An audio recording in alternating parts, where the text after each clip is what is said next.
morning, everybody. Thank you for making the time to hear the presentation. We're going to be talking about tungsten, a metal that's probably lesser spoken about with the gold prices that we're seeing today.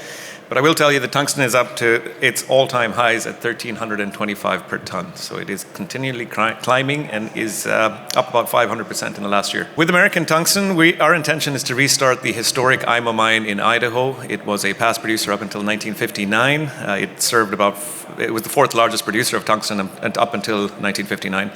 2008, 2010 had some experience on the asset with Gentor, and our intention is to restart. So we are a development company beginning production at the end of this year with commercial production to commence in 2027. Tungsten is a critical metal, has been such since 1979. Its uses primarily today are in the defense industry, given its hardness. It's used in nuclear, given its high melting point. It's also used in commercial aviation and automotives. You cannot build an airplane without them, nor can you have the AI boom that we've just learned about.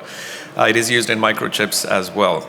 The asset that we have in Idaho is a past producer, as I stated, but importantly has very high grade tungsten at 0.63. So it is the second highest grade in North America. We've also got 2 ounce per ton silver and 0.15% moly. So we've got credits in excess of $200 outside of the tungsten that we wish to produce.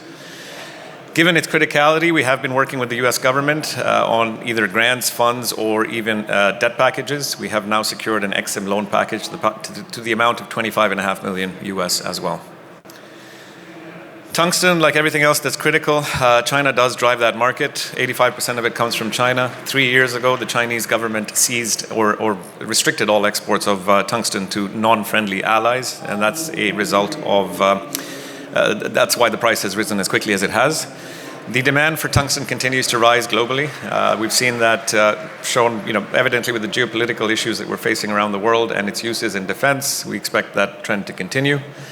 As of this morning, the price of tungsten is $13.25, so it does continue to climb and has been doing so quite rapidly.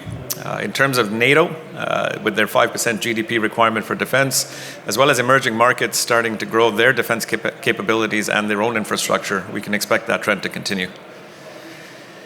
We read a lot about rare earths in the news, and we talk about magnets all the time, but one thing that's never mentioned is tungsten. In fact, following the meeting with Xi Jinping and Donald Trump in October last year, the Chinese decided to double down on their restrictions. So they're actually furthering their restrictions despite us not seeing it in the news. Our asset is in northeast Idaho, about 200 miles from Montana. Idaho is a fantastic jurisdiction. I've had the pleasure of meeting the senators and congressmen in that state. I've also had the pleasure of meeting them in DC. They're highly supportive of what we're doing, given we will be the first producer of tungsten in North America since 2015.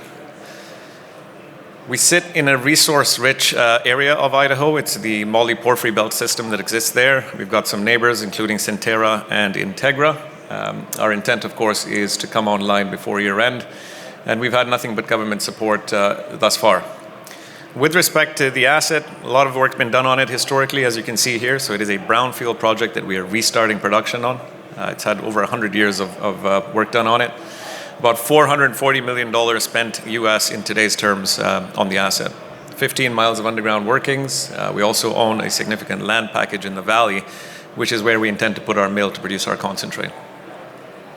What you're seeing here is sort of a quick overview of what the asset looks like. Those blue squiggly lines are the adits, about 15 miles of underground workings, great ventilation, all above the water table with no discharge from any of our adits. It is private patented land, so we own the surface rights and the mineral rights beneath it, and permitting is a non-issue. So we're not concerned with any permitting at this time.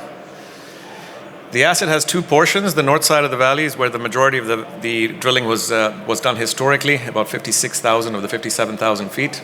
We will focus on the south side of the valley to grow our resource once we are in production next year. We've got paved roads, we've got power, and we've got water rights. So we've got everything we need to come to production. Beyond the tungsten and silver, we also have a very significant moly resource. Molybdenum, if you're familiar with that metal, is also a critical metal. So the intent is it'll be a byproduct for now, but I certainly think that there's a means for us to monetize that going forward.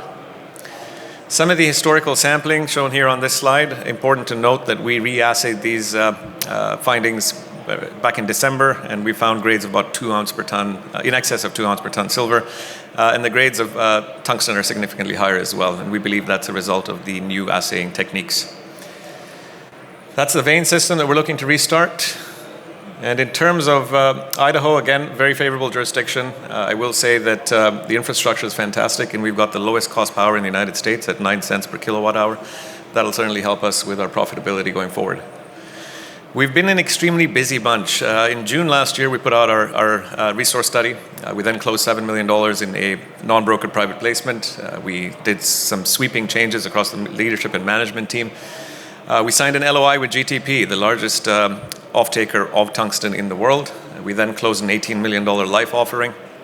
We secured $25.5 million from the EXIM program for a letter of interest to build our mine.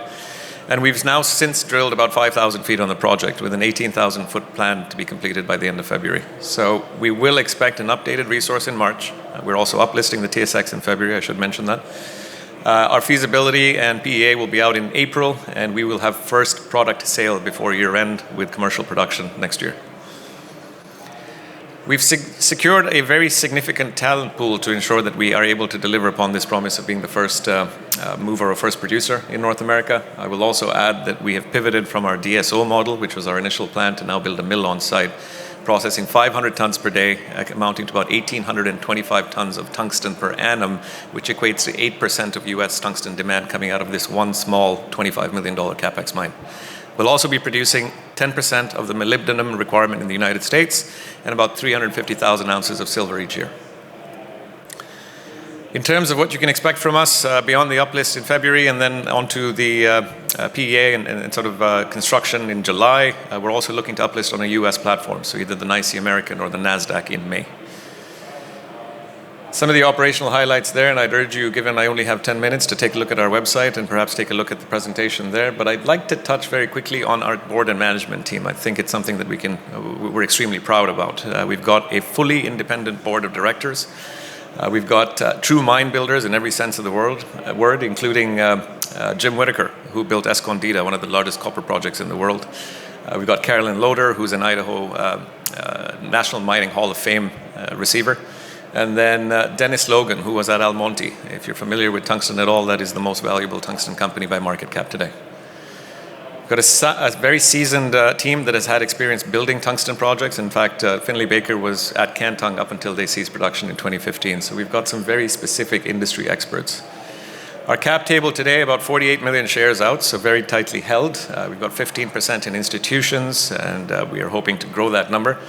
With our share price today at about $250 or so, about 130 million market cap. Relative to our peers, I think we have some torque, given we are the only past producer in the United States that will be producing this year. That's the sense of what the asset looks like. Like I said, paved roads. The crack in the valley that you see in the image there is where our asset is. The left side or the north side is what will be brought to production at first. The south side, which is on the right, will be where we expand upon our resource. And that valley floor that you see there, we own 200 acres of that, and that's where we intend to put our mill.